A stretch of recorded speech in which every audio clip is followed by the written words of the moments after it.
U.S. equity market liquidity is undergoing a subtle shift. First, the on-RRP facility is nearing zero, while bank reserves remain around $1 trillion.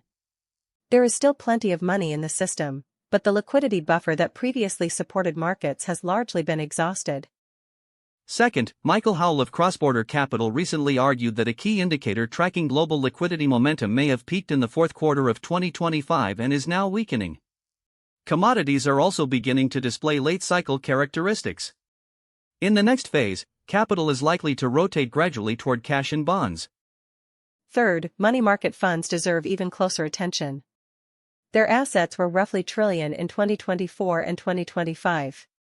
At that time, the Fed's policy stance was shifting from tightening toward easing, and markets expected this capital to flow back into equities on a large scale. That did not happen in any meaningful way. Money market fund assets are now approaching $1 trillion, while the probability of the Fed returning to a clearly accommodative policy stance has fallen substantially.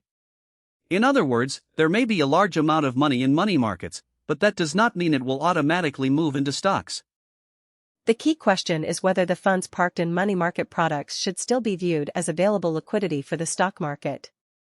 This depends on the next steps taken by institutional investors, Wall Street, and bond market participants, as well as on their communication, clarification, and coordination under normal market conditions.